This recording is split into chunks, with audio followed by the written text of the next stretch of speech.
저도 한 직장인이고 회사원의 입장에서 여러분들 대부분 또 많은 분들이 회사를 다니고 계시라고 생각을 해요. 근데 어떻게 내 자신의 비전을 어, 만들어가고 또 이루어가는지 중요한 문제인데 상당히 막연한 주제이기도 한 것 같아요. 근데 오늘 어떻게 하면 조금 더 실감나고 손에 잡힐 수 있는 비전을 느껴볼 수 있을지 한번 그 시간을 만들어 갔으면 좋겠습니다. 네 가지 키워드를 한번 볼 수 있을 것 같은데요. 비전, 시작, 성장, 그리고 믿음에 관한 내용을 어떤 경력 개발의 관점에서 소개를 하고 있습니다. 앞에 앉으세요.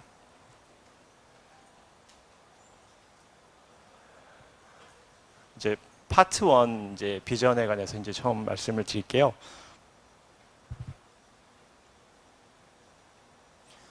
이런 말 제일 많이 듣죠. 회사에는 비전이 없어. 뭐야 이게? 뭐 앞으로 어떻게 될지도 모르겠고. 특히 요즘 분들은 회사나 취업이나 또 승진 뭐 이런 것들에 대한 비전보다는 자신의 창업, 뭐 스타트업 이래서 자신의 것을 만들어가는 거에 좀 더 의의를 많이 두시는 것 같아요. 근데 또 반면에 보면 그렇지 않은 분들도 상당히 많거든요. 그러면 여쭤볼 수 있는 질문이 당신의 비전은 어디에 있습니까? 어떤 비전과 어디에 두고 계신지, 회사 안에 비전을 두고 계신지, 아니면 나만의 내 꿈을 갖고 계신 건지 이런 질문을 하게 되는데요. 얼마 전 잡코리아에서 재미있는 리서치를 했더라고요. 직장인이 회사를 떠나는 진짜 이유? 뭐 가짜 이유가 있는지 모르겠습니다만 진짜 이유. 20대를 보면 내 미래의 비전이 낮아 보여서 이렇게 얘기를 하고요. 30대는 역시 좀 현실적인 것 같아요. 연봉이 낮아서. 40대 가면 회사의 미래가 불투명해서. 회사의 미래가 불투명한 건지 내가 불투명한 건지 모르겠지만 어쨌든 무언가 불투명해 보이는 것 같습니다. 이렇듯 사람들이 비전에 대한 느끼는 중요성은 매우 크다고 보여지는데요. 요즘 세대들은 더 그러죠. 비전에 대해서 승진보다는 어떤 자신만의 성장, 자신을 만들어가는 거에 더 큰 의의를 두는 것 같습니다. 그래서 오늘 저희가 다룰 소주제 중에 하나도 바로 성장이라는 주제가 이제 앞으로 나오게 되는데요. 비전에 대해서 조금 더 한번 들어가 볼게요. 비전은 무엇일까요? 비전. 정말 대답하기 좀 힘든 말 중에 하나인 것 같아요. 근데 조금 제가 한번 사전적 의미도 살펴봤더니 이렇게 돼 있어요. 내가 바라는 미래의 모습. 어떤 시점을 두고 내가 바라는 나는 저 모습이 되고 싶어라는 그런 모습을 지칭하는데요. 여기에는 개인의 목표나 가치관, 사명을 실현시키는 그런 힘이 담겨져 있습니다. 우리는 개인의 비전이 기업의 비전으로 확대돼서 발전되는 그런 어떤 사례와 역사들을 좀 봐왔어요. 여기 두 명의 아주 유명한 창업자분이 계시는데요. 왼쪽과 오른쪽, 뭐 오른쪽은 좀 잘 아실 것 같고 왼쪽 분이 누굴까요? 왼쪽 분이 누굴까요? 제임스 프리먼이라고요. 블루보틀 커피의 창업자시고 오른쪽은 뭐 너무나도 유명한 스티브 잡스입니다. 좀 더 어려운 질문. 포스가 넘치죠, 아주 그냥. 이 두 분 누굴까요? 오늘 상품 많아요. 저기 가시는 길에 박스 보셨죠? 오늘 특별히 비도 오고 막 이래서 저희가 너무 수고해 주시고 오셨는데 조금이라도 감사의 표시를 하고 싶다고 해서 저희 또 우리 같은 회사 직원분들이 좀 준비를 해드렸어요. 그래서 꼭 잊지 말고 가져가셨으면 좋겠습니다. 이 두 분은 트랙의 공동 창업자이고 엔지니어예요. 최초 엔지니어. 이 두 분이 트랙에 이제 처음 시작을 만들었는데 공통점이 있습니다. 이 세 개의 브랜드 앞에서 바로 이제 허름한 창고에서 시작을 했어요. 허름한 창고에서. 미국의 어떤 자본주의 창업 문화는 바로 창고 문화하고도 직결된다고 볼 수 있어요. 많은 회사들이 거기서 탄생을 했고요. 아까 보신 그런 브랜드들도 다 이 창고에서 시작이 됐습니다. 근데 그 창업자들은 그러면 이렇게 눈에 보이는 현실 말고 무언가를 봤을까요? 내 눈앞에는 창고밖에 없잖아요, 지금. 그렇지만 그 큰 회사를 만들기까지 이 사람들은 저는 더 큰 미래를 봤다고 생각을 해요. 이 사람들이 갖고 있었던 비전이 분명히 있었던 것이죠.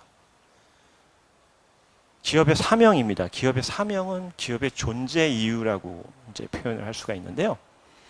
우리 트랙에 기업의 존재 이유 좀만 PR할게요. 저기 존재 이유는 사명은 이렇습니다. 우리는 우리가 사랑하는 제품만을 만들고 고객들에게 최상의 서비스를 제공해서 더 많은 사람들이 자전거를 타게끔 만들어서 세상을 더 좋게 만들자라는 거거든요. 너무 사회지향적이고 공익적이고 또 인류를 생각하는 마음인 것 같아요. 제가 트랙에 오게 된 중요한 이유 중에 하나도 이 사명과 밀접했습니다. 제 첫 회사이자 마음의 고향인 나이키의 사명을 한번 살펴볼게요.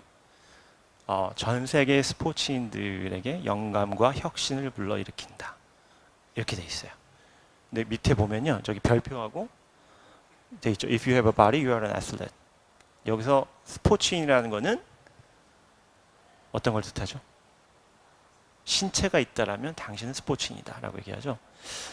이런 사명이 느껴지는 바들이 좀 약간 그래 멋있는 말이네 이렇게 느껴질 수 있지만 이게 얼마나 강력하냐면요. 여러분들이 매장에 가서 제품을 구매하실 때는 한번 상상해 볼게요. 제가 나이키 매장에 들어갔어요. 아니면 뭐 백화점이라고 생각을 했었을 때 왠지 나이키 매장에 가서 제품을 고를 때 이거 신으면 날아다닐 것 같고 오늘 조기 축구에서 내가 3골 넣을 것 같고 농구하면 덩크슛 할 수 있을 것 같고 막 그런 막 스포츠 지향적인 인스피레이션을 주죠. 그게 바로 이 사명과 직관되는 연결성이 있다라고 저는 생각을 해요. 사람들이 무의식적이지만 기업의 사명을 상징적으로 소유하고 싶은 거죠. 그런 사명 의식이 얼마나 사람들에게 좋은 또 긍정적인 영향을 주는지는 다음의 예도 보여집니다. 애플의 사명을 보면요, 현상에 도전하고 차별화되게 생각한다. 이게 애플의 정신이죠. 그래서 애플이 만든 제품은요, 기존에 없던 걸 만든 게 없어요. 하나도. 전화기도 그렇고요, 노트북도 그렇고, 이어폰도 그렇고, 기존의 것들을 다 송두리째 다 재해석해서 만들었잖아요. 사람들이 저런 애플의 사명에 대해서 나는 이 제품을 가지면 현상에 도전하고 차별화되는 생각을 갖는 사람이야 라는 상징성을 갖게 되는 거죠. 기업의 사명에 대해서 이제 이어가고 있어요. 이런 자기만의 기업의 사명을 갖고 있는 기업들은 앞선 세 브랜드 말고도 많이 있습니다. 제가 그 회사와 또 창업자 또 그리고 브랜드에 대해서 얘기할 때 이 책을 인용을 많이 하는데요. 읽어보신 분 다들 읽어보셨죠? 그죠? 오리지널스라는 책인데 그 와튼 스쿨의 애덤 그랜트 교수분인데요. 아주 유명하신 분이에요. 저서도 많이 내시고 경영심리학자신데요. 오리지널스라는 책을 내셨어요. 그래서 이 책은 미국의 유명한 혁신적인 기업들 있잖아요. 그 혁신적인 기업들이 어떻게 탄생했고 그 창업자들이 어떤 특성이 그렇게 위대한 회사를 만들었는지에 주목을 하고 있거든요. 그들의 특성을 오리지널스라고 이제 컨셉추얼하게 만들었어요. 오리지널은 뭐냐면 저기서 보면 책에서 나와요. 다른 사람들과 차별되는 사람, 참신한 독창성이나 창의력이 있는 사람 이렇게 얘기를 하는데요.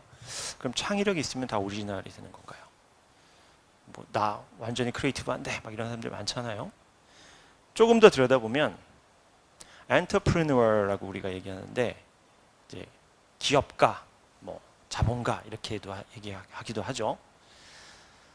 이렇게 정의를 합니다. 특히 모험적인 사업가, 특히 위험을 감수하는 사람, 아주 리스크 테이커라고 볼 수도 있는데 이들의 특성은 이렇다고 해요. 현상의 의문을 갖고 불확실성을 받아들이고 신념으로 포기하지 않고 기술적 비전을 현실로 만드는 사람. 이렇게 특성을 하는데 뭐 많죠. 아까도 나왔던 분이고 또 밑에는 구글의 세르게이 브린, 레리 페이지, 그 다음에 위에는 우리나라에서는 좀 생소하실 수 있는데 그 와비 파커라고요. 안경테를 만드는 회사인데 기존에 그 안경하면 이태리의 룩소티카가 완전 독점 기업인데 혁신을 가져왔어요. 그냥 온라인으로 해서 그냥 서브스크립션 베이스로 무료 착용하고 마음에 들면 사고 이런 식의 어떤 비즈니스 플랫폼을 만든 회사인데 안경 시장의 판도를 다 바꿨어요. 밑에는 우리 필 라이츠 회장님. 근데 제가 이제 보여드린 이유는요. 이들은 그럼 다 리스크 테이커일까요? 네, 맞죠. 리스크 테이킹 했죠. 근데요. 그 이면을 보면요. 엄청나게 위험을 관리하신 분들이에요. 뭐 스티브 잡스는 리스크 테이커지만 그 파트너인 워즈니악은 이제 투자를 유치를 받았어요. 투자자한테. 근데 그 후로도 HP 엔지니어로 계속 근무를 했어요. 밑에 구글 역시 혁신적인 서치 엔진을 개발을 했는데 2년 동안 계속 생각하고 하면서 스탠포드 대학을 휴학을 2년 후에나 했다 그래요. 그리고 중간에 혹시 졸업 못할까 봐 이걸 200만 달러에 팔라 그랬대요. 그리고 우리 필 라이츠 회장님은 이제 차 트렁크에 나이키 운동화 신고 다니고 팔면서 판매를 하시면서 5년 동안 회계사 일을 병행을 했고요. 이 뜻하는 바가 뭐냐면요. 그냥 무작정 리스크 테이킹을 하지 않는다는 겁니다. 내가 처한 현실에서 가장 위험을 최소화할 수 있는 방법을 한다는 거죠. 그렇지만 자신의 비전은 항상 똑같이 굳건하게 갖고 간다는 게 이분들의 특성이에요. 여기서 이제 여쭤볼게요. 중요한 질문. 그럼 나의 비전은 무엇입니까? 계속 물어볼 건데요, 오늘. 내 미래의 모습은 무엇입니까? 내 미래의 모습은 이 회사에 있나요? 딴 회사에 있나요? 아니면 주식 투자에 있나요? 한번 여러분 각자의 개인의 몫이라고 생각을 하는데요. 제가 이제 실제적인 사례를 몇 명한테 물어봤어요. 후배들한테. A에게 물어봤는데 신입 처음 이제 회사에 들어갔어요.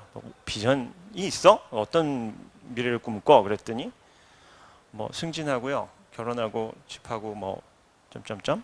요즘 집 갖는 게 제일 큰 비전이죠. 그죠?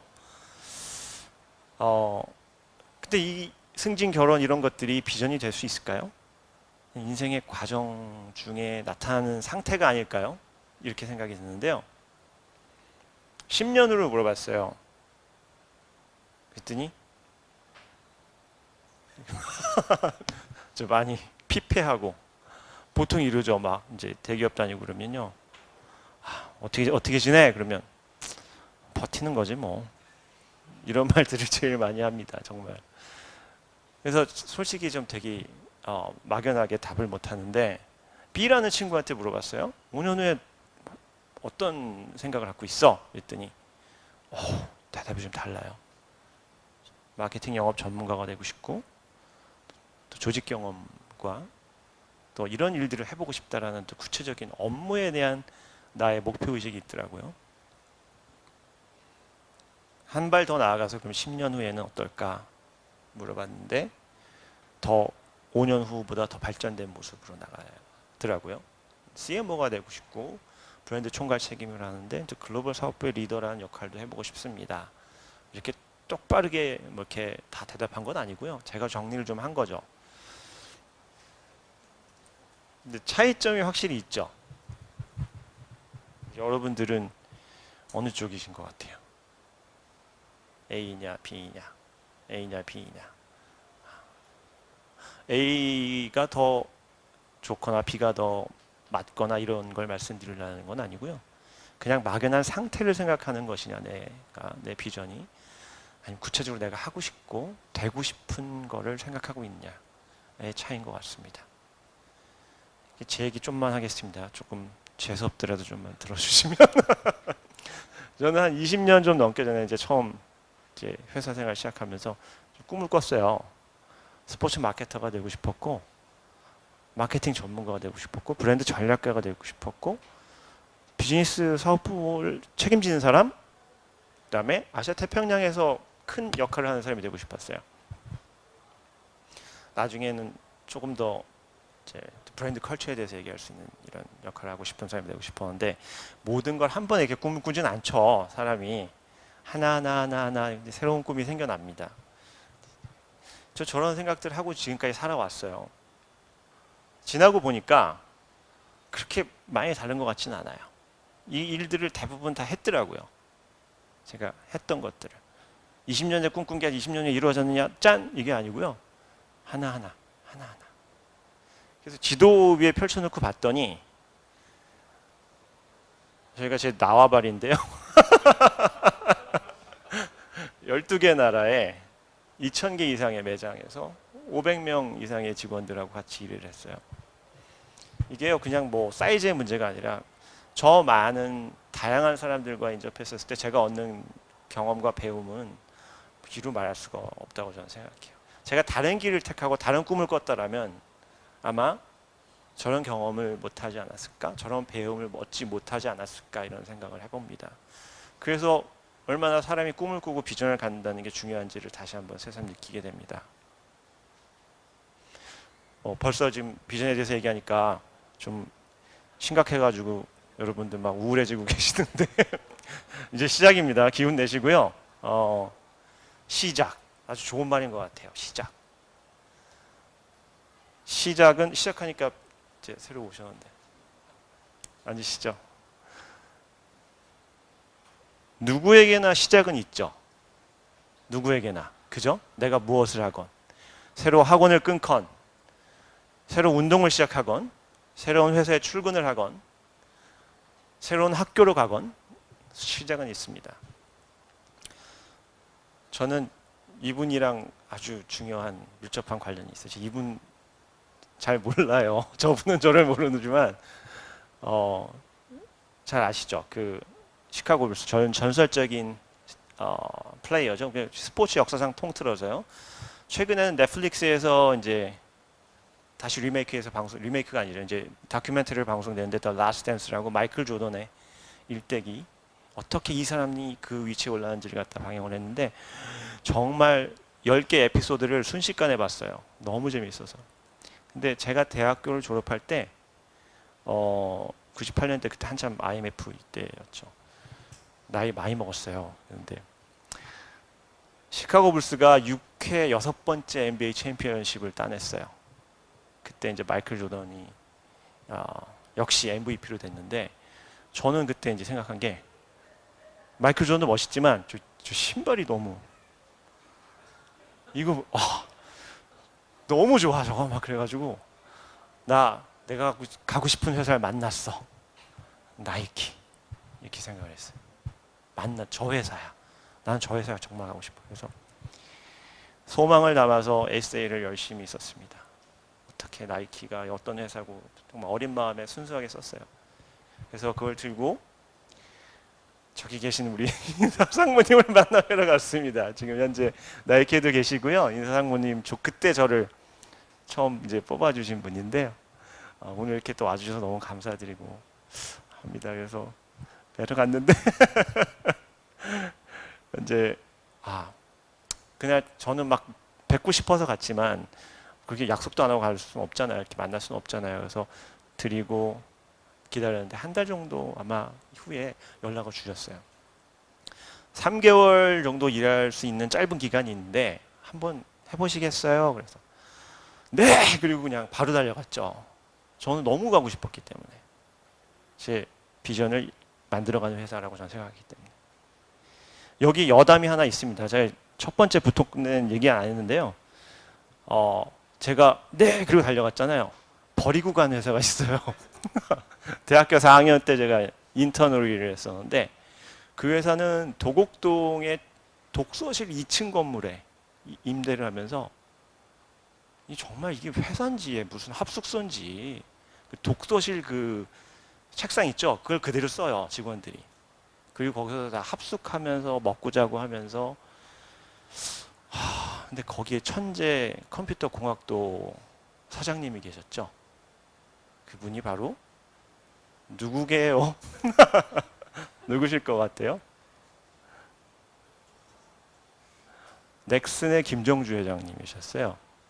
지금 뭐 아주 거대 최고의 기업가가 되어 계시죠.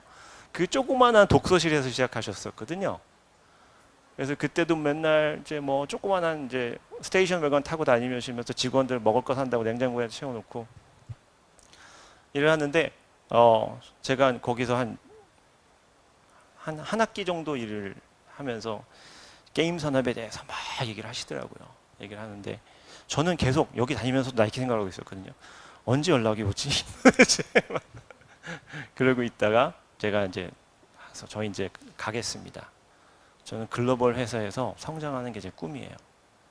그래서 넥슨 너무 좋지만 또 형님들 다 있어서 좋지만 제 길을 한번 가보겠습니다. 김정주 회장님이 그때 여기 있는 게 좋을 걸. 딱 이런 말투를 얘기했어요. 여기 있는 게 좋을 것 같은데 후회할 것 같은데 이랬거든요. 근데 저는 절대 지금 후회하지 않아요. 제가 온 길을요. 근데 그분은 그분의 비전을 그리고 있었죠. 독서실 2층에서. 저는 제 비전을 그리고 있었던 거고요. 그렇지만 결과는 다 다릅니다. 근데 그 시작을 한번 말씀드려서 재미있는 에피소드가 있어서 좀 소개를 드렸고요. 그래서 이제 나이키 이후에 제 새로운 또 다른 시작의 문들이 열리기 시작했어요. 근데 제가 다녔던 회사들인데 뭐 제가 다 계획해서 옮기고 이런 회사들은 아닙니다. 저런 어떤 새로운 문이 올 때마다 엄청나게 고민하고 또 선택에 또 시간을 많이 가졌죠. 어떻게 할 것인지. 고민되잖아요. 정말. 가야 되는 게 맞는 건지. 그냥 있을까? 갈까 말까? 근데 답은 이거더라고요. 내가 세운 비전에 이 다음의 문이 연결되는 과정이면 나는 가는 거다. 돌아보지 않을 단단한 이유가 있어야 되거든요. 나가서 후회하는 사람들 많아요. 대부분 비전 없이 나가서 후회합니다. 다른 이유 때문에 나갔다가 후회를 합니다. 돈 때문에? 사람이 싫어서? 아니면 다른 이유로? 그런 이유는 나의 비전이 될 수가 없죠. 돌아오지 않을 수 있는 이유가 돼야 된다고 저는 생각을 해요. 그래서 이렇게 인사이트를 제가 좀 얻었어요. 지난 기간 동안에. 누구에게나 새로운 기회는 찾아옵니다. 여러분의 모든 삶에 있어서 새로운 기회는 언제든지 찾아와요. 근데 기회는 준비가 되어 있을 때 특별한 순간이 됩니다. 특별한 순간이라고 내가 느껴질 때가 있어요. 특별한 순간은 새로운 시작을 만들게 되죠. 여기서 조금만 깊이 들어가 보면요. 누구에게나 새로운 기회가 찾아오는데 기회는 나의 비전이 확실할 때 특별한 순간이 되고요. 그 특별한 순간은 새로운 시작을 확신으로 만들어줍니다. 그래서 책 제목이 시작이 확신할 때입니다. 세 번째, 제가 가장 좋아하기도 하고 또 실천하는 말 중에 하나인데요. 성장. 너무나도 중요한 말이죠. 성장을 얘기할 때 저는 이분을 항상 예를 들어요. 앤젤라 덕스워스 교수님인데요. 이분도 같은 아까 그 애덤 그랜트 학교의 교수님이에요. 이분도 심리학자인데 이분은 뭐 수재에다가 맥킨지에서 근무를 하다가 자기는 심리학과 사람들이 어떻게 교육 심리학을 연구하고 싶어서 회사를 그만두고 초등학교에 들어가서 아이들을 가르쳐요. 그러면서 아이들하고 같이 수업을 하고 가르치면서 아이들이 어떻게 성장하는 동기 지수에 대해서 연구를 하게 되거든요.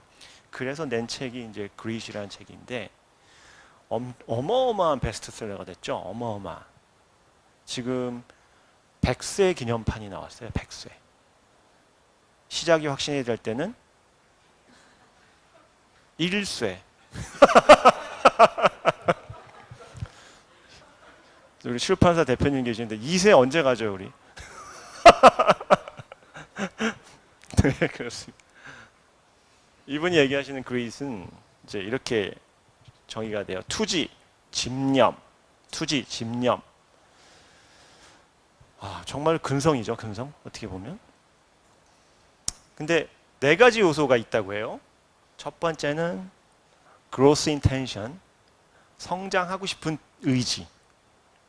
두 번째는 resilience라고 해서 회복력이죠. 누구나 실패를 해요. 쓰러지고. 근데 다시 일어나느냐, 주저앉느냐, 이 차이인 거죠. 세 번째는 intrinsic motivation, 그래서 내재적 동기입니다. 사람에게 동기는 외재적 동기가 있고 내재적 동기가 있는데 내재적 동기가 강한 사람을 얘기하는 거거든요. 외재적 동기는 어떤 거죠?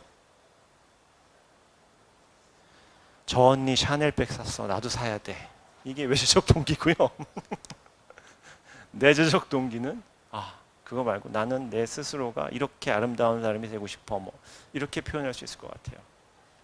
마지막으로 인내력, tenacity 이렇게 해서 요거에 앞자를 따서 grit이라고 하는데 제가 우리 직원들랑 하고 같이 얘기를 할 때 성장 모델에 대해서 얘기할 때 자주 사용하는 다이어그램이 있어요.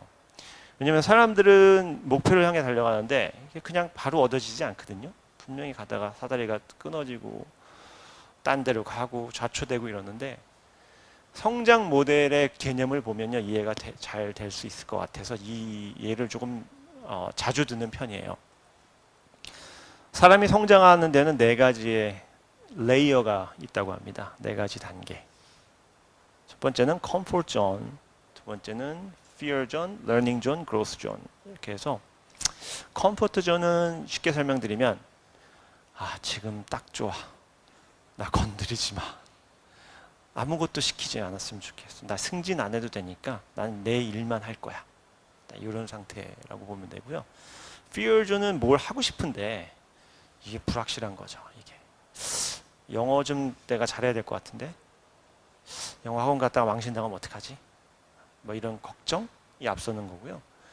러닝 존은 두려움을 좀 깨고 좀 배워봅니다. 해볼까?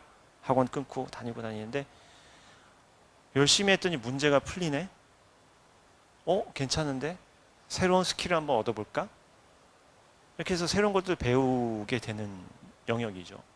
마지막에 그로스 존은 저는 성층권이라고 생각하는데 사람이 이제 하이플라잉으로 날아가는 단계라고 보는데 목표를 달성을 해요. 새로운 목표를 설정하고 더 큰 비전을 만들어가는 단계인데요.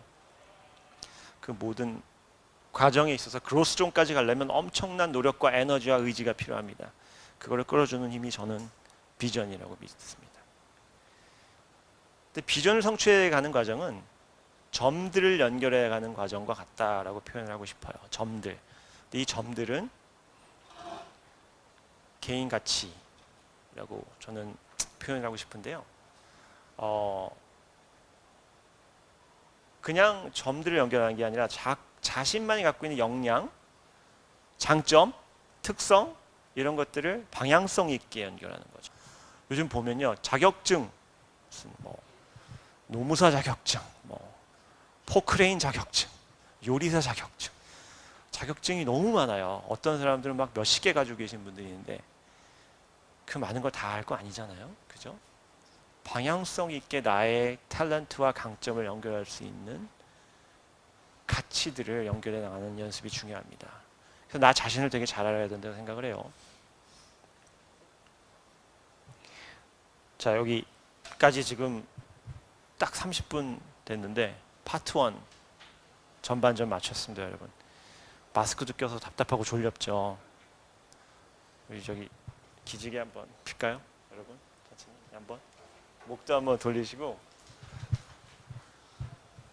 여기 선능점에는 이게 어디 물이 있었는데 저기 다 파는 거라 제가 드릴 수는 없고. 제가 이따 선물 드릴게요. 대신 좀만 참으세요.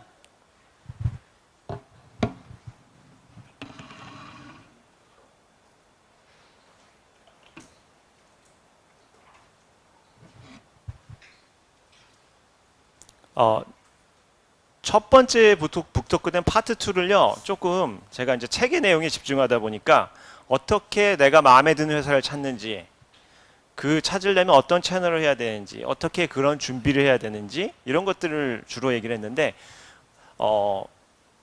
아무래도 청중분들이 새로 회사를 찾으시는 분들보다 지금 있으면서 어떻게 비전을 만들어가고 지금 회사에서 어떻게 더 잘 회사 생활과 이런 것들을 하고 있을지가 더 도움이 될 것 같아서요. 커뮤니케이션을 좀 바꿔봤어요. 두 번째 장애 주제를요. 똑같지 않습니다, 여러분. 재탕 아닙니다. 커뮤니케이션인데요. 멋있죠, 이미지가. 딱 막 아주 큰 회사 임원들 막 자세히 막 나오죠. 여러분들 인터뷰를 보다 보면요, 제가 인터뷰를 되게 많이 했거든요. 외국계 회사에서 한 거짓말 안 하고요, 100몇십 번 한 것 같아요. 근데 그 이런 거 물어봐요. 리더십 피겨가 있냐라고 물어봐요. 저 사람이 리더십에 그런 위험이 있는 사람이냐, 이제 그런 내용인데, 뭐냐면요, 딱 풍기는 게 있거든요. 저 사람이 말을 하는 거라든지 제스처라든지, 그리고 사람을 말에 듣는 경청하는 모습, 이런 것들이 다 하나로 녹여져서 보여주는 인상인데, 그런 사람들이 보통 최고의 리더의 위치들에 계시더라고요. 그래서 그런 것들은 정말 뭐 인터뷰할 때 막 난 이거 했어 저거 했어 막 잘난 척하는 사람 되게 많아요. 그런 리더십은 아니고요. 정말로 사람의 성장을 돕고 내 자신의 성장도 만들어가는 사람들이 있습니다. 근데 우리나라 이제 좀 보면은 이제 기업의 임원 떠올리면 이제 뭐가 떠오르세요? 대기업 임원 막 총수 그러면 일벌레. 그쵸. 진짜 일 많이 하고 일 많이 시키죠. 또 뭐가 있을까요? 혹시 떠오르시는 거 말하실 것 같은데. 제가 뭐 그냥 객관적으로 생각하려고 구글 쳐봤더니요, 땅콩 회항 이렇게 나오더라고요. 갑질. 그래서 우리나라 기업의 애석하게도 기업의 리더십의 표상이 그런 데서 많이 네거티브한 면들이 보여지는 것 같아요. 근데 반대로 외국 기업의 리더들, 최고 지도자들을 보면 뭐 빌 게이츠, 제프 베조스, 훌륭한 분들 많이 나오잖아요. 그게 어떤 우리의 선입견을 갖게 하는 건 아닐까? 코퍼레이트에서 성장한다는 건 되게 멋있는 일입니다. 개인이 누릴 수 있는 어떤 스스로 자기만의 비즈니스를 하는 영역과는 또 다른 차원의 얘기라고 저는 생각을 하고 싶어요. 마음에 손을 얹고 생각을 해볼게요. 나는 이런 얘기 많이 하죠. 야, 내가 이사면 말이야, 내가 사장이면 말이야, 난 저러지 않아. 이런 사람 되게 많아요. 그런 사람들이랑 어울리지 마세요.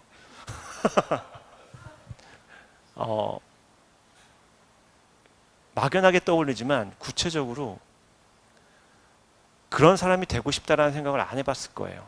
어떻게 저렇게 되는지.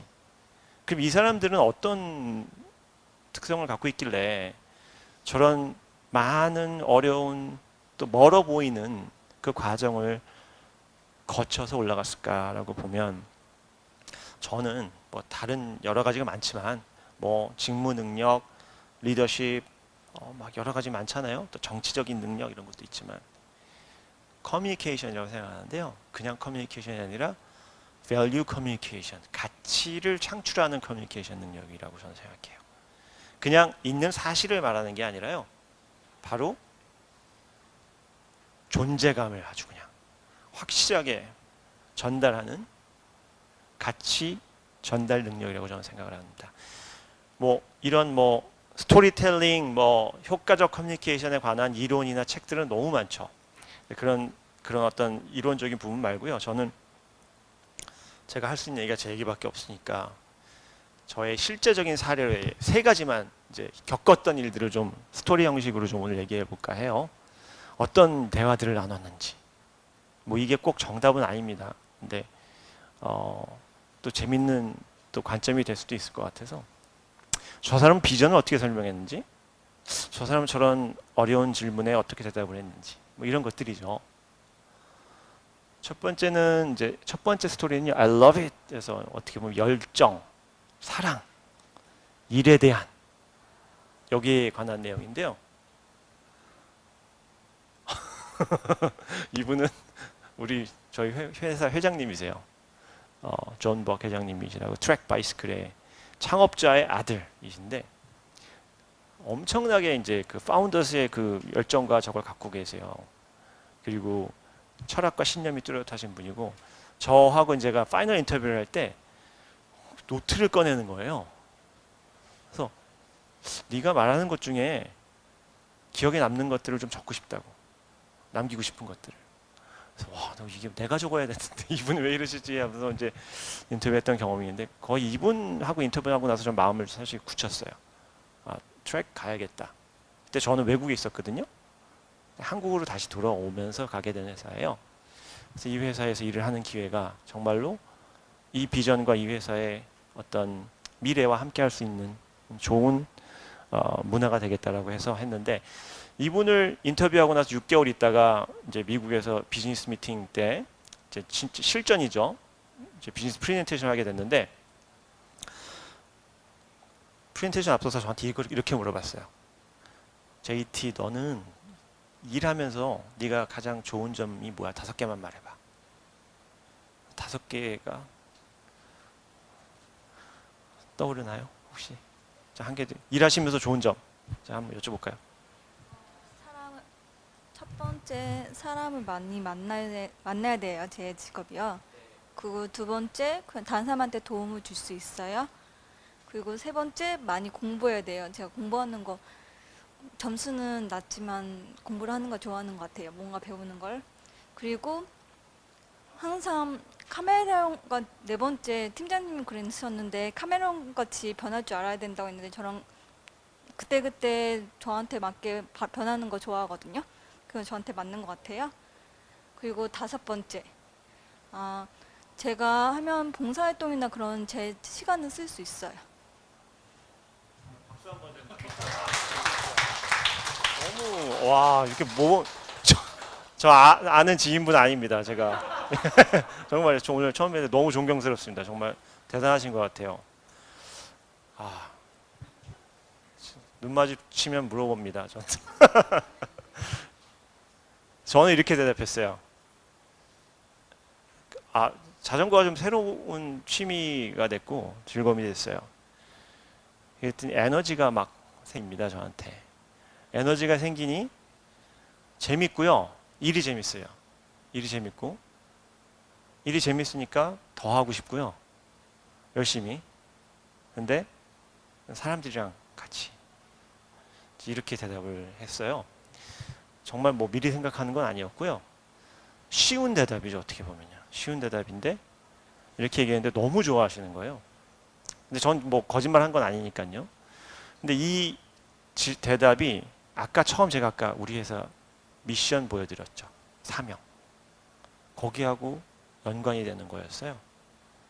우리는 우리가 사랑하는 제품을 만들고 최상의 서비스를 제공해서 더 많은 사람들이 자전거를 타고 더 행복한 세상을 만드는 그 삶을 실천하는 일로서. 그러니까 뭐 정말 극적으로 맞아 떨어졌죠. 그래서 정말로 그 다음 프레젠테이션도 정말로 모든 게 다 좋게 잘 흘러갔어요. 아이고, 죄송합니다. 두 번째는 실행력에 관한 일화예요. 실행력. GSDF, 여기 뭐 우리 회사 컬처북에도 나온 내용인데 뭐냐면요. Get shit, 죄송합니다. shit done fast. 그래서 잭 웰치가 한 말이에요. 잭 웰치가 외부의 변화가 내부의 변화보다 앞선다면 그 회사는 끝난 거다라고 이제 유명한 말을 남겼어요. 그래서 이제 그 앞자를 이제 딴 건데, 이분은 얄밉게 생겼죠. 이분은 제가 여기서 사진 찍었는지 몰라요. 그래서 고어텍스의 섬유사업부 글로벌 리더, 이제 아마 다 지금은 다른 사업부로 옮기셨다고 들었는데, 크리스티안 뭐라고요. 이제 이분은 독일계신데 엄청 세밀하고 논리적이고 똑똑하고 수제에다가 마케팅에 또 논리력을 갖고 계신 분이에요. 마케팅을 또 해서. 그러니까 웬만한 비즈니스 프레젠테이션 하잖아요. 그러면 이제 서로 이제 언쟁이 아니라 논쟁을 안 하는 게 상책입니다. 너무 좀 힘들어요. 버거워요. 근데 이분이 자주 했던 질문 중에 하나가, 우리 맨날 듣죠. 회사님에서 언제까지 할 수 있어? 언제 끝내? 언제 끝내줄래? 이렇게 되면 어떻게 되죠? 우리는 기본적으로 마음가짐이 부담을 느끼지 않을까요? 부담을 처음에. 그리고 저것도 그냥 쉬운 일이 아니에요. 보통 어려운 과제를 주면서 얘기를 하거든요. 대부분 아마 이렇게 많이 얘기할 것 같아요. 시간이 좀 걸리고요. 고려해야 될 상황들이 좀 있습니다. 그리고 문제가 복잡해서 파악 후 보고 드리겠습니다. 이런 식으로 좀 일단은 먼저 디펜스 라인을 좀 치죠. 근데 답은요, 현명한 답은 문제에 있습니다. 항상 이분이 물어봤을 때는 when이죠. when, 언제. 안 되는 이유가 아니라 그 이유는요, 이 일이 다른 사업과의 연관성도 있고 이 일 때문에 다른 일을 결정을 못할 수도 있고요, 비용이 더 들 수도 있고 하는 복합적인 영향력 관계가 있기 때문에 당신이 끝내는 일이 지금 이 일에 중대한 영향을 주니 네가 대답하는 게 되게 중요해, 이 말인데요. 그거를 이해를 못하고 자꾸 저렇게 얘기를 하면 문제 해결고리가 풀리지가 않아요. 그래서 이렇게 대답을 해봤어요. 그냥 일단 하겠습니다. Get shit done fast. 일단 하겠습니다. 2주 안에 플랜을 보여드리고요. 한 달 정도면 1차 결과 보고 할 수 있을 것 같습니다. 근데 어려운 문제인데요. 정말 근데 잘할 수 있을 것 같아요. 여기에는 어떤 내용이 녹아 있나요? 일단 문제 해결에 대한 의지가 있죠. 해보겠다. 그리고 결과물과 타임라인을 제시를 합니다. 그게 꼭 100% 너는 이거 안 되면은 큰일 날 줄 알아, 이게 아니거든요. 자신의 의지와 타임라인을 설정해 주는 거고요. 이 문제가 어렵다는 얘기는 해줘야 됩니다. 아무것도 아니에요, 이렇게 해서는 안 되고요. 어려운 문제지만 긍정적인 관점을 유지하는 거거든요. 그래서 이렇게 얘기할 때 무언가 대화도 잘 풀리고 저 사람에 대한 신뢰도와 앞으로 그 사람이 하는 결과물에 대해서도 좋은 평가가 나오게 될 확률이 많습니다. 이제 마지막 일환데 이게 이제 크게 생각하라. 크게 생각하라. 이 후덕하게 생기신 분은요, 인상 좋죠. 그 연브랜드 CEO 셨죠. 이제 12월 31일 날 지난해 은퇴하셨으니까. 그렉 크리드라는 분인데요. 호주 분이고 예전에 타코벨, 제가 전 직장 타코벨의 글로벌 회장 하시다가 연브랜드는 KFC, 피자헛, 타코벨을 하는 글로벌 프랜차이즈 회사예요. 전 세계 4만 8천 개 이상의 매장을 갖고 있어요. 어마어마한 회사고요. 전체 CEO를 하셨어요. 근데 이분이 이 타코벨 회장일 때 제가 미국 본사에 가서 1대1로 1시간 정도 독대할 기회가 얻었었어요. 이 기회를. 네, 근데 저는 아이팩의 타코벨 리더로서 처음 이제 취임을 해서 미국에 출장을 가서 본 경우였는데 이분이 질문을 이제 했어요. 야심차게. 지금의 비즈니스에서 2배 이상 성장을 낼 마켓이 어디냐고. 물론 예상 질문들 막 준비해 갔죠. 근데 이걸 잘 설명해야 되잖아요. 그냥 막 허술하게 대답했다가는 거기서 그냥 1시간이 앞으로의 10년을 좌지우지할 수 있는 상황이기 때문에 저 이렇게 대답했어요. 일본과 한국과 태국이라고 저는 생각합니다. 왜 그러냐면요, 이 매장 운영 사업이라는 게 이익도 중요하지만 컬처가 먼저인 산업입니다. 여기는 음식 산업이고요, 외식 산업입니다. 그리고 일본, 한국, 타일랜드는 소비자가 주도하는 트렌드를 주도하는 시장이어서 여기서 새로운 트렌드를 만들어낼 수 있다라면 사업 규모도 성장할 뿐만 아니라 새로운 신규 시장으로서 다른 동남아 시장으로서 더욱더 넓게 진출할 수 있는 가능성이 열릴 것이라고 저는 믿습니다 라고 대답을 했어요. 근데 이 질문 자체가 되게 중요한 질문이었고 밀리언 달러 퀘션이었는데, 왜냐하면 아시아 시장에 투자하느냐 마느냐를 결정한 거였는데, 책에도 소개가 됐지만 이 미팅 이후에 한 6개월 정도 후에 사업부에 10명의 직원을 저한테 충원을 해줬어요. 그리고 독립부서를 만들어주고 예산을 편성해주고 일본, 한국, 태국에 이제 진출하게 됐죠. 그래서 이렇듯 아이고 죄송합니다. 비전은 결과물을 반드시 가져다 줍니다. 저는 그 비전을 계속 타코벨을 하면서 꿈을 꿨고요. 저 시장에서 매장이 런칭되고 시장이 전개될 것이라는 것을 굳게 믿었어요. 시간이 조금 되니까 제가 비디오 심심하실 것 같아서 하나 보여드릴게요.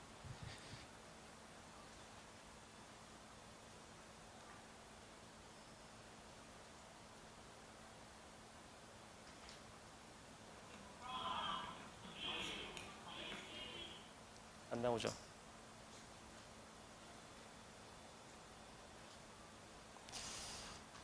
이걸 일로 보내려면 어떻게 되나?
아, 네, 저기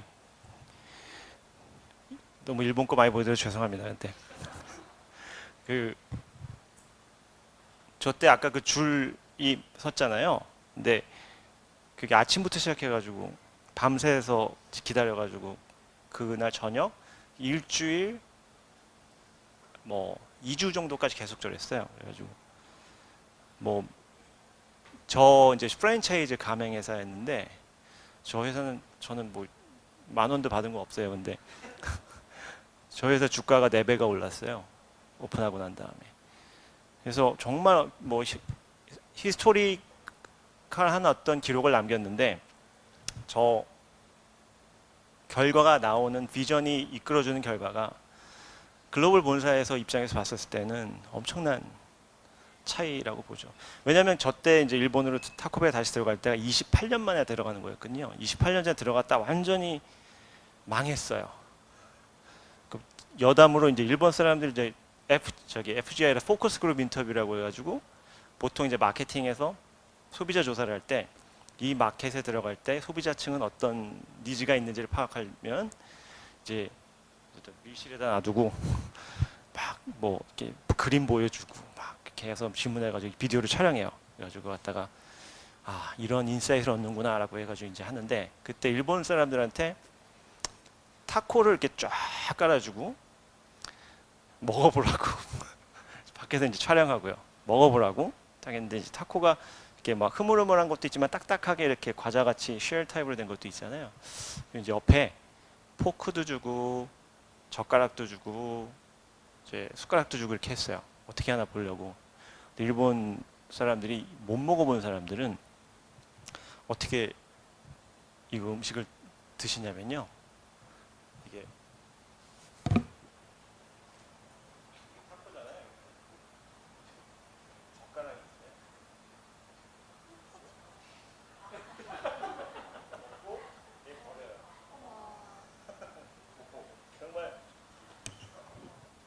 그 정도로 사람들이 느끼는 차이점은 우리는 모르는 거죠. 네, 그 조사를 안 했다라면 아마 계속 버렸을 거예요. 그거를. 그리고 뭐 이렇게 막 재밌는 거 많아요. 뭐 어쨌든 일본 또 다코야끼라 가지고 이제 문어 이렇게 동그란 거 있잖아요. 그 음식이 워낙 유명해서 오사카에 오픈할 때는 얘네들이 간판에다가 문어를 걸어야 된다고 이렇게 얘기를 하는 거예요. 그래서 제발 정말 컬처 갭은 정말 너무나도 좀 다양한 것 같아요. 어쨌든 뭐 비디오를 보여드렸습니다만 또 재미있는 또 시간이 되었으면 좋겠고요. 마지막으로 제안해드리고 싶은 분은 이제 책을 많이 읽자입니다. 책을 많이 읽자. 제가 책방이 있기 때문에 그런 건 아니고요. 매니저님, 최인하 대표님한테 꼭 얘기해 주세요. 제가 오늘 이 내용 넣었다고. 그 책은 우리의 영감을 주죠. 영감을 주고 자극을 주고. 근데 이런 유명하신 분들이 쓴 책은 이분들의 스토리 자체가 컨텐츠이기 때문에 얻는 바가 커요. 근데 아까도 얘기했지만 내재적인 동기 있잖아요. 내재적인 동기. 스스로 영감을 줘야 되거든요.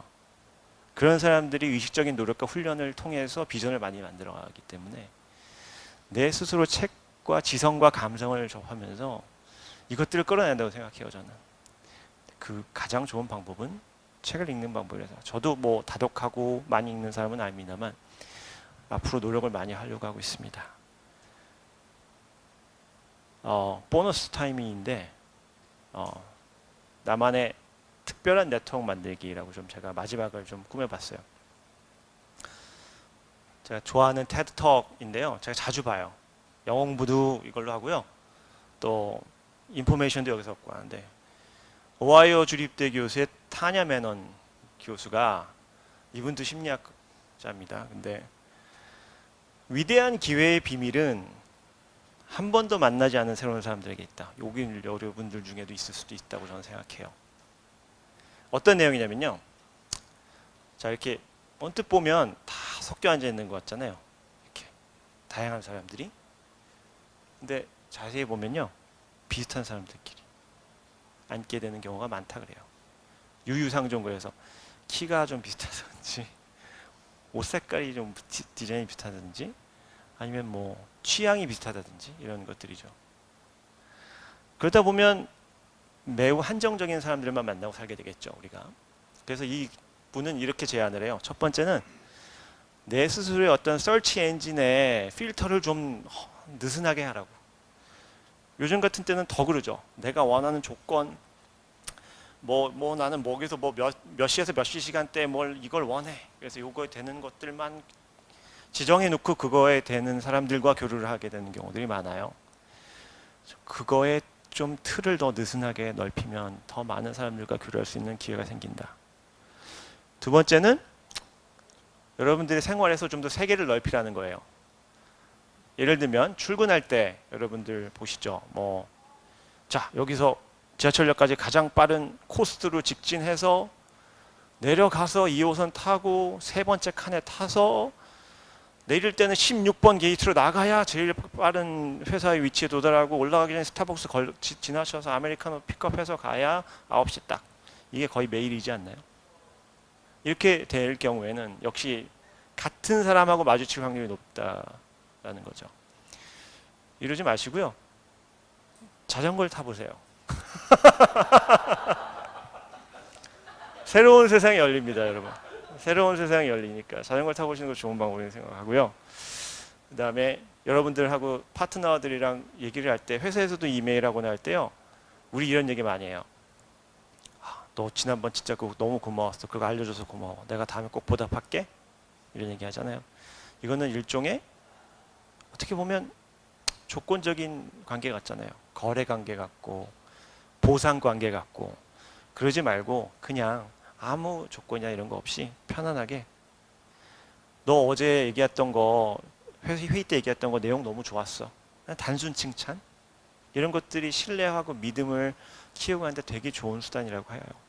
이 세 가지를 잘 기억하셨으면 좋겠어요. 그래서 아까 얘기한 대로 연약한 관계의 힘이라고 표현하는데 우리가 살아가면서 특히나 가까운 사람들하고 많이 의존하잖아요. 근데 좋아요. 그래도 좋고 특히나 어렵고 힘들 때 더 그렇죠. 내가 실직하거나 주식했다 쫑쫄딱 망했거나 어려운 일이 있었을 때 누굴 찾죠? 여러분?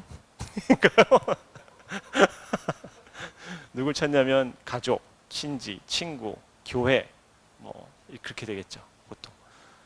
근데 조사 결과에 의하면 미국에서요. 사회적인 지위가 높은 사람과 상대적으로 낮은 사람들의 집단을 놓고 봤을 때 어려운 상황에 처해 있을 때 조금 더 높은 수준의 사람들이 더 많은 사람하고 네트워크를 한대요.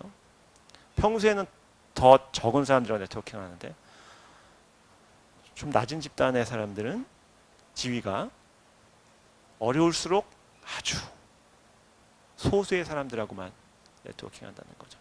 그래서 위기를 극복할 확률이 점점 낮아진다는 결과가 있어요.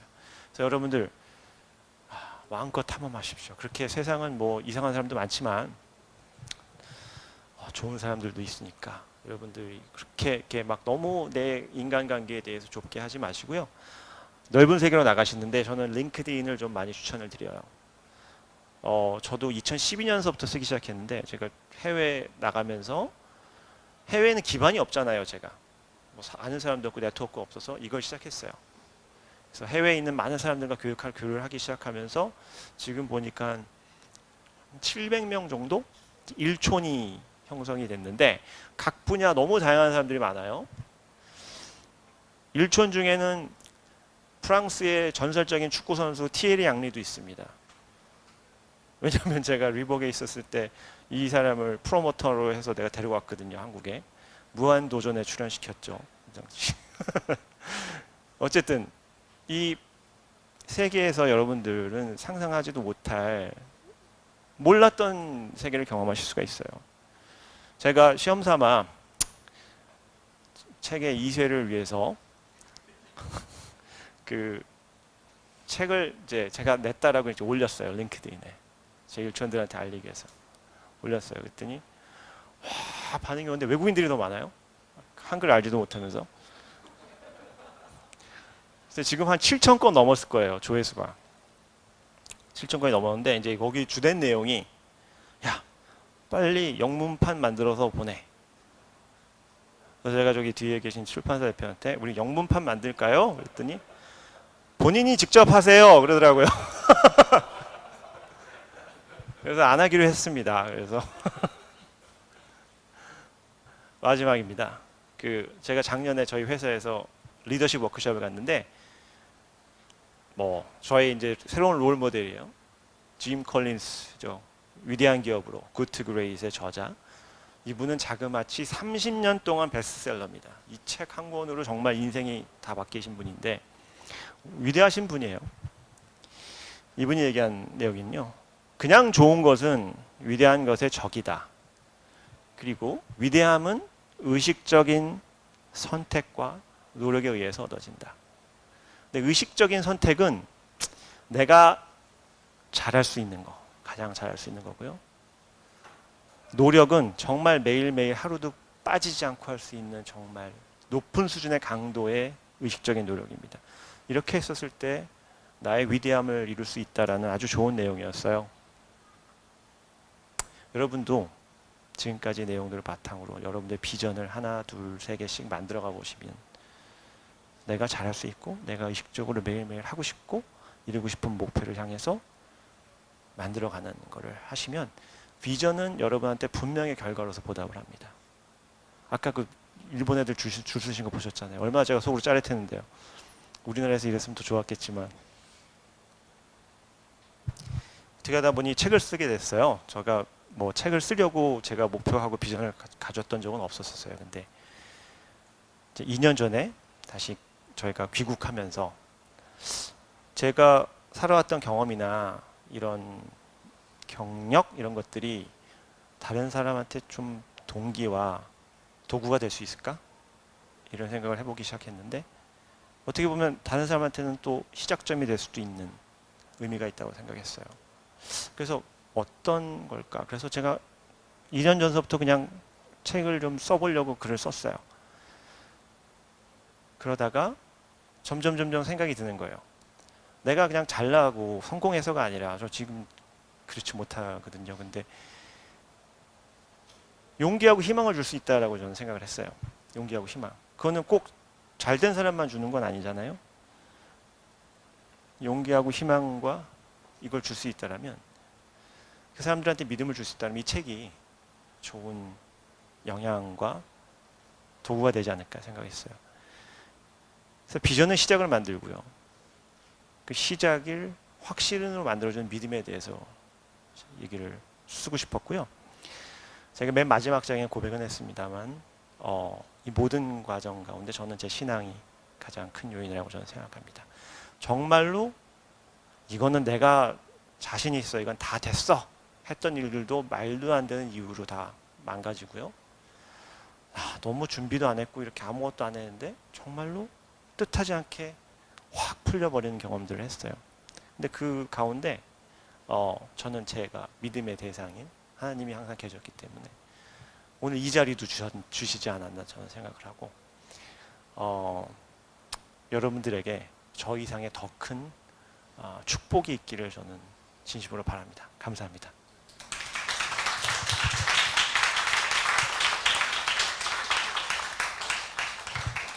마지막으로 제가 감사하고 싶은 몇 분만 말씀드릴게요. 아까 잠깐 말씀드렸지만 우리 서평도 써주시고 책 머릿말도 써주신 나이키 코리아 인사부 상무님, 장수아 상무님이십니다. 너무 감사드리고 그리고 또 제 아까 넥슨 얘기했죠. 제 또 친구인데요. 그 넥슨 아메리카의 김승혜 대표 또 서평을 써준 분인데 1차 토크 때 와줘서 또 저한테 많이 힘이 되줬고요. 멀리 지금 홍콩에 있지만 저희 또 학부형 친구이기도 한데요. 로레알의 전은영 상무님께 너무 감사드리고 또 여러분들 제가 자리 안 찰까봐 저희 직원들을 매복을 시켰어요. 트랙 옷 입고 오지 마! 그렇게 해가지고 했는데 우리 같이 내가 사랑하는 우리 트랙 가족들 정말 감사하고요. 그리고 우리 항상 저의 못난 책 때문에 고생하는 우리 출판사 대표 석지훈 대표 그리고 사랑하는 제 아내 그리고 오늘 오늘 같이 오진 못했지만 제 두 딸 희원이 재원이 이렇게 해서 이렇게 감사의 마음 전하면서 오늘 여러분들 정말 너무 감사하고요.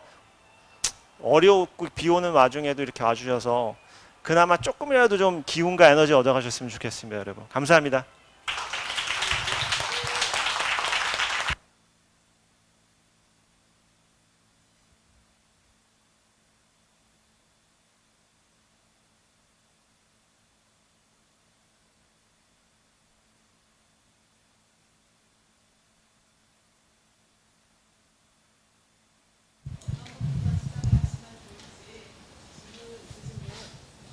책을 내용을 보셨거나 아니면 강의 들으시면서 중간중간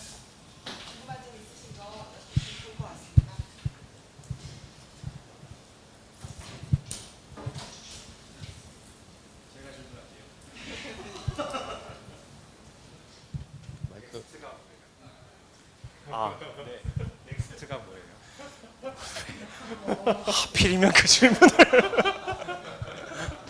하필이면 그 질문을 지금 계속 구상 중인데요. 아니 정말 그래요. 직원들이 약간 요즘 불안해요. 사장님 또 딴 데 갈까 봐.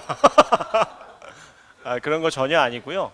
저는 뭐 지금 트랙에서 그리는 저의 현재와 지금 앞으로의 미래가 너무 좋아요. 그리고 제가 하는 활동도 우리 회사의 어떤 문화하고도 저는 많이 맞다고 생각하고요. 그렇게 해서 조금 더 쓰임이 될 수 있는 사람이 되는 게 어쨌든 지금의 제 목표입니다.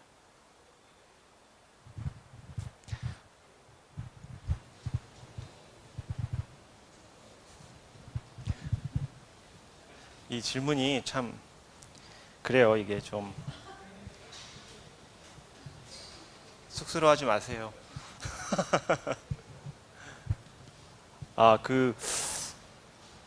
제가 여러분한테 한번 여쭤볼게요.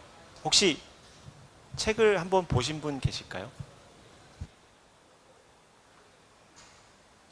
와, 기회네요, 기회. 안 보신 분들이 이렇게 많아서 기회. 보고 싶으신가요? 보고 싶으실까요? 감사드리고요. 제가 책 글보다는 말을 더 잘하는 것 같으니 여러분들 혹시 책 읽다가 이 사람은 왜 이래 이러더라도 그때 그 말했지 이렇게 좀 연상해서 해주셨으면 좋을 것 같습니다. 시간이 조금 이제 거의 다 돼가는데 혹시 정말로 그냥 편하게 궁금하신 거 있으시면 제가 한 5분 정도 더 있어 드릴게요. 제발요.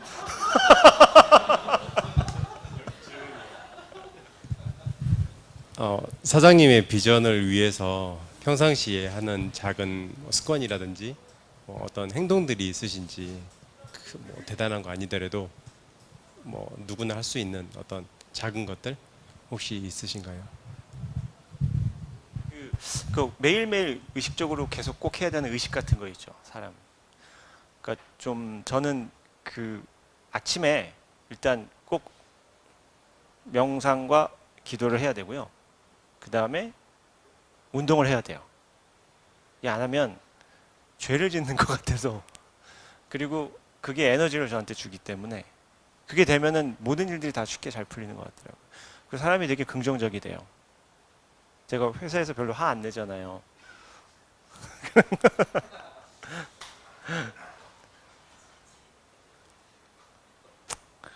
네.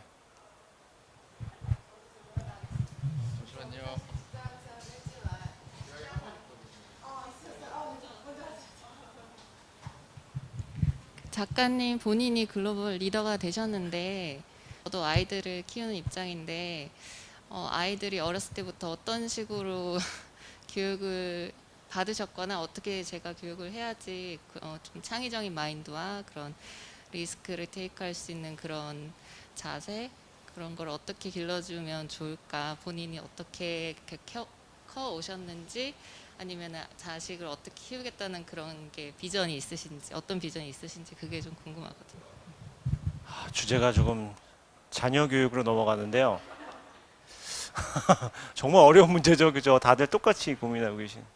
저가 정말 테러블하게 못하기 때문에 저기 증인이 있기 때문에 제가 이렇게 거짓말을 못하겠고요. 저는 이제 제가 큰 거는 그 집에서 뭐 안 돼, 하지 마 이런 얘기를 들어본 적이 없었던 것 같아요. 그냥 뭐 사고 쳐도 내비두고 하고 싶은 거 공부 안 해도 내가 할 때까지 기다리고 좀 이랬던 것 같고요. 그래서 공부를 내가 정말 위기의식을 느껴서 했어요. 계속 안 하다가 중2 때부터 시작한 것 같아요, 공부를요. 고등학교 떨어질 것 같아서 시작을 하게 됐고, 그러다 보니 더 열심히 하게 되더라고요. 그리고 어렸을 때 뭐 그런 것들 가운데서 내가 좋아하는 거 하나 확실하게 생기는 게 제일 좋은 것 같아요. 근데 그 힘은 정말 파워풀합니다. 어렸을 때 내가 하고 싶은 걸 갖는 거는요. 와, 이거는 너무나도 큰 힘인 것 같아요. 그러니까 뭐 제가 뭐 이렇게 꼭 그건 아니지만 영어를 좋아했어요. 그래서 TV도 우리 때는 AFKN이라는 게 있었습니다. 주한미군 방송. 그래서 미국 채널을 보려면 2번만 가능했어요. 그래서 그거를 항상 저는 그것만 보기를 좋아했거든요. 그러니까 집에서 영어 학원을 보내주더라고요. 종로에 있는 ELS를 초등학교 2학년 때. 네, 그 당시가 뭐 80년대 초니까, 그죠? 70년대 후반, 80년대 초니까 저 빼고 다 직장인이었어요. 근데 웬 꼬마애가 학원에서 앉아서 이러고 있으니까 되게 신기해하죠. 선생님도 그렇고. 근데 그렇게 내가 먼 거리를 버스 타고 다니면서 하게 했던 거는 내가 좋아서 한 거잖아요. 아이가 그런 게 하나가 생기면 정말로 달라질 것 같아요. 이 아이의 삶 자체가. 그래서 그런 거가 제일 좋지 않을까 생각이 됩니다.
계속 이제 저는 이제 진보했다라고 표현을 하는데, 회사를 막 옮겨 다니고 이렇게 목표를 둔 적은 없어요. 나이키에서 이제 다음 회사로 갈 때는 정말 큰 고민을 했죠. 왜냐하면 너무 애정을 갖고 있는 회사니까 나가서도 되게 막 마음이 막 그랬어요. 좀 잡기가 좀 힘들었어요. 처음에 한 1년 동안. 근데 제가 근데 나이키에서는 이제 제품 기획 쪽에 있었었는데, 저는 브랜드 마케팅, 아까 제가 브랜드 전략가, 마케팅 전문가가 되고 싶다고 했잖아요. 그 당시에 저로서는 그 기회가 잘 안 보이는 거예요. 또 잘 하시는 분들이 있고 회사 내에. 그래서 이걸 해야겠는데 내가 2년, 3년 기다려 볼까? 막 하다가 새로운 곳에서 그 일을 해봐야겠다라고 결심을 하게 됐어요. 이거면 이 일을 할 수 있으면 후회를 안 할 수도 있을 것 같아라는 생각을 했죠. 근데 그게 꼭 그렇지만은 않더라고요. 어떻게 보면 내가 생각했던 그 일의 모습이 그냥 나 혼자 이상일 수도 있는 거였거든요. 그렇게 팬시해 보이는 일이 아니었어요. 나이키에서 그 일을 했다라면 상당히 그 팬시하고 좋고 막 그런 성취감이 있었겠지만, 다른 회사에서 그 일은 또 다른 결과를 가져다 줄 수 있는 일이었는데, 그렇다고 해서 그 회사의 일이 나쁘다는 건 아니지만 다른 느낌이었다고 저는 생각을 하고요. 그렇지만 그게 있었기 때문에 저는 또 다른 스텝이 있었다고 생각을 해요. 그리고 아까 얘기했지만, 뭐 말씀 주셨지만, 그 이유를 찾을 때 저는 파이프라인이라고 표현을 합니다만, 이거 점들을 연결하는 거 있죠. 제품을 했어요. 마케팅을 했어요. 그 다음 저는 리테일을 꼭 해야 된다고 생각했어요. 리테일을 하게끔 해준 회사가 리복이었고요.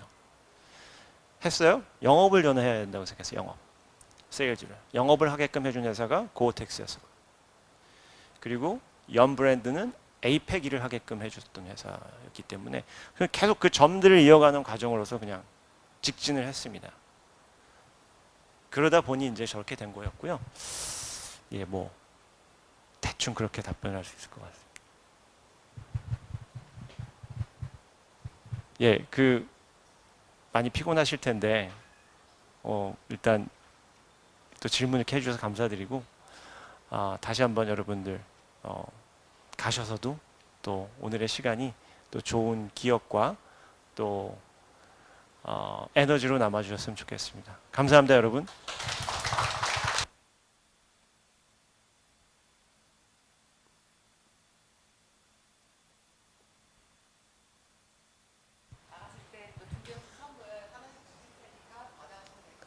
네, 저기 선물은요.